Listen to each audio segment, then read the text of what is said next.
There are three main types of indicators that you can use with day trading or trading in general. And for me, they fall into three categories, which is trends, momentum, and entry indicators.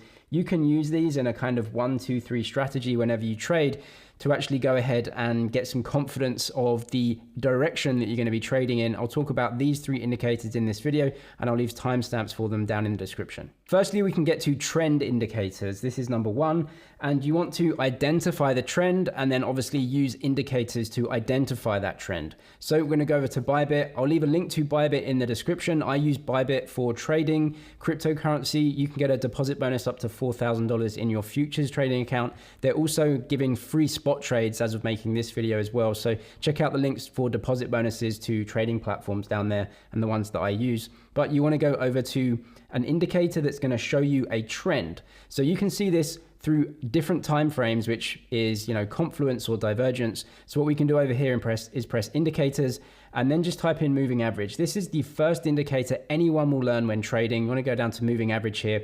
Now, what I can do is put different moving averages on the chart, and that gives me some more data about longer and shorter term trends. So as you can see down here on the left-hand side, I've got a 50, 100 and 200 period moving average. A moving average just takes a number of periods and then smooths them out over a set time frame.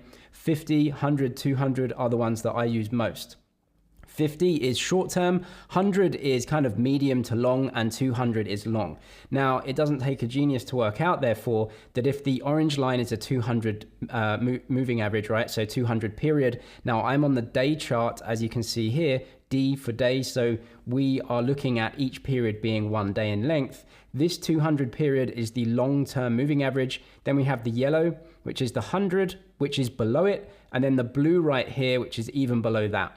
Now, if the short-term moving average, blue line, is below both of the longer-term moving averages, that tells us that over the short term, we are in a trend, a definite short-term trend of a downward movement, right? Because all of those moving averages are below each other. So that's a definite downtrend. Now you can say that for right now, that if you want to trade with the trend to give yourself a better probability, then trade with the trend and use the moving averages to show you that. Now, if one of these moving averages starts breaking through another in a different direction of the trend, then that could signal a trend reversal. So as you can see here, the blue line was actually trying to break through the yellow line, and traders were thinking, okay, maybe there's a trend reversal here, and the price by these candlesticks here, this is the actual price, maybe this will start moving up again. But you can see the blue line got rejected off the yellow line, meaning that the short-term downtrend is actually still in existence, and you can definitely have some trading strategies around this by essentially selling any rips in a downtrend and then buying back lower. And you can do that with futures. Now, I've got plenty of trading guides, futures trading guides, short-term day trading guides. Everything is linked in the description to give you more info about what I'm saying. But moving averages will let you plot a trend initially. So if they're all pointing down, guess what? We're in a downtrend, and you probably don't want to be buying a lot when you're in a downtrend. When they're moving up, obviously in an uptrend, and you want to be going long here and buying in order to wait and sell higher. Very clear here. This is an uptrend, short term above the medium and long, downtrend here, short term below the medium and long. Just trade with the trend and give yourself the best possible advantage when actually trading, giving yourself a good probability of actually getting the direction of the trade correct. Once you've gone through that first step and decided where the trend is, you can pretty much decide now whether you're a buyer or a seller at the current price. But what we want to do now is get more information about our trade. So we want to move on to looking at the momentum of price movement. Price movement is one aspect, but how about the momentum of the price movement? How fast is it moving, and how strong is the movement? Because towards the end of trends, movement slows. When you get a consolidation, potentially the movement and the strength of the trend will slow.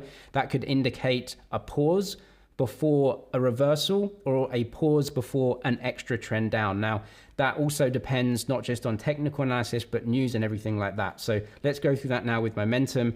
There are lots of things that I'm going to skip over in this video, but if you want to get a little bit more professional and you need to know how to actually trade and put trades on, look at the trading section in my crypto course. There's scores of videos right here with identifying trends, metrics, and everything there. So check that out in the description if you want.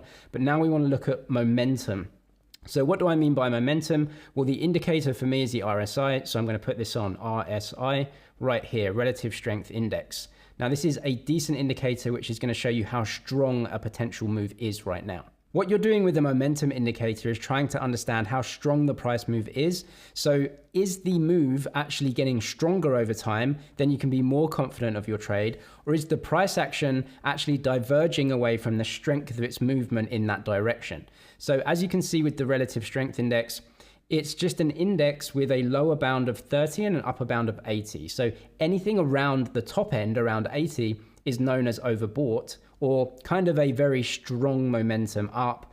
And anything at 30 is indicating what's known as oversold, or a very weak momentum. Now, what you can see often happens is that from a period of very strong momentum, you often get a reversion down to weak momentum. So momentum cannot be strong forever. It cannot be bullishly strong momentum forever, right? Because nothing is a rocket that just goes straight upwards and out into space. And so at some point, the momentum of a move is going to break down into weaker momentum as buyers get exhausted, right? And sellers come in. So really what you're looking for is if both price and relative strength are very high, then you may be looking towards a potential to move a bit lower. Now, there is a lot of noise with this, but you can see in a general sense this happens. So what we're looking at is if we're seeing high strength and high price, we may be in for a reversal. Now, what you're also looking for is convergence or divergence of price and relative strength. I'll show you that now. What you can see during this bull market right here is that the price keeps moving up. Now, this is great if you're just looking at the price. Everyone's thinking Bitcoin's going to the moon and 100,000. But if we look at the relative strength, what we can see is that the relative strength actually starts printing a divergence right here. And this relative strength of the price movement upwards starts to decline. Now, if you're looking at this as a trader, you're saying the price is moving up, but buyers are running out of steam to keep the momentum of this price movement going upwards. Now, what you could have done here is actually sold essentially the top, because you're seeing the momentum dry up and you're seeing the price rise, and you think at some point the price has to break, because this momentum indicator is telling me that that momentum is stalling. You know, it's like a plane in mid-flight that's running out of fuel. Eventually has to come down unless you refuel it. But that's not happening. And what happened? A big sell-off here. Now, again, it's not just technicals. There's real world things that change the price, but hopefully that shows you where the momentum is. So you can look for convergence. That means rising strength and rising price. You want to go long there. You can look for weakening RSI and weakening price. That's a convergence as well. Or you can look for areas at the bottom and the top that might signal potential reversal patterns for the price. The third indicator I'll use is an entry indicator, which for me is candlesticks. It gives me a great idea of what the short-term trade is. This is number 3. If you want a specific guide on candlesticks, linked in description, goes through what they are and a beginner's guide on that. But what you're looking is, once you've found the trend and you've decided whether you're a buyer or a seller based on the trend, once you've seen momentum and you think, actually, I'm ready to make a decision. For example, if we're in a downtrend and you've got this uptrend, this mini uptrend here, and you can see that you're kind of getting into overbought scenario within a longer downtrend, maybe you want to go short right here. If you want to know how to trade short, again, a lot of videos in the description for that, and the Crypto Investor course goes through the whole thing. But what we want to see right here now is put everything together. So the first thing is we are seeing the price itself, which is candlesticks, move up to resistance in the trend lines. So that's number 1. Number 2 is I now want to see candlesticks tell me that there is a bounce off of this trend line, and that's going to confirm my entry. So we're going short here. We're selling first and buying back lower, sell high, buy low. But we want to wait for the indicator right here. So we're seeing this downtrend definitely stay in place. We had a mini uptrend into resistance, which is the moving average, but now we're seeing a rejection. And that rejection is confirmed to me by the candlesticks.